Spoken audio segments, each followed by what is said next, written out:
I'm not an inspirational speaker. I've never lost a limb on a mountainside, metaphorically or otherwise, and I'm certainly not here to give career advice because, well, I've never really had what most would consider a job. However, I have had large groups of people listening to what I say for quite a few years now, and it's given me an inflated sense of self-importance. So I will now, at the ripe old age of 37.9, bestow upon you 9 life lessons.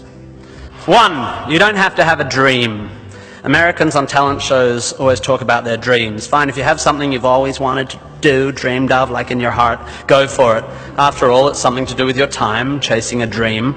And if it's a big enough one, it'll take you most of your life to achieve, so by the time you get to it and are staring into the abyss of the meaninglessness of your achievement, you'll be almost dead, so it won't matter. I never really had one of these dreams, and so I advocate passionate dedication to the pursuit of short-term goals. Be micro-ambitious. Put your head down and work with pride on whatever is in front of you. You never know where you might end up. Just be aware the next worthy pursuit will probably appear in your periphery, which is why you should be careful of long-term dreams. If you focus too far in front of you, you won't see the shiny thing out the corner of your eye. 2, don't seek happiness. Happiness is like an orgasm. If you think about it too much, it goes away.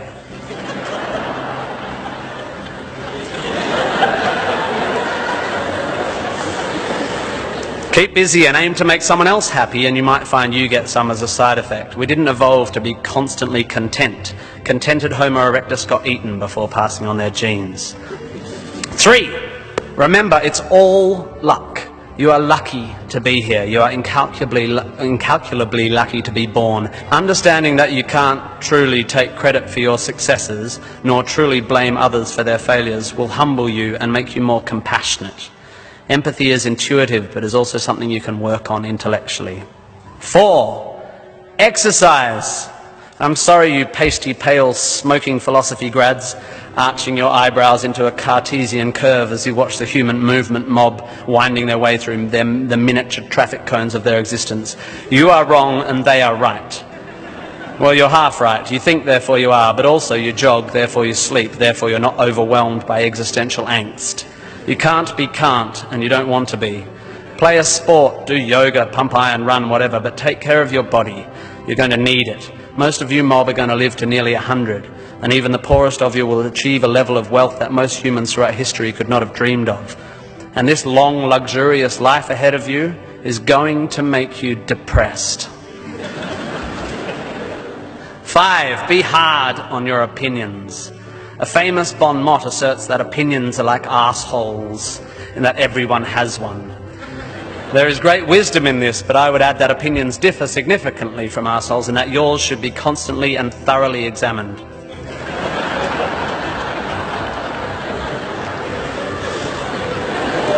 We must think critically and not just about the ideas of others. Be hard on your beliefs, take them out onto the veranda and hit them with a cricket bat. Be intellectually rigorous, identify your biases, your prejudices, your privileges. Most of society's arguments are kept alive by a failure to acknowledge nuance. We tend to generate false dichotomies and then try to argue one point using 2 entirely different sets of assumptions, like 2 tennis players trying to win a match by hitting beautifully executed shots from either end of separate tennis courts. 6, be a teacher, please, please, please be a teacher.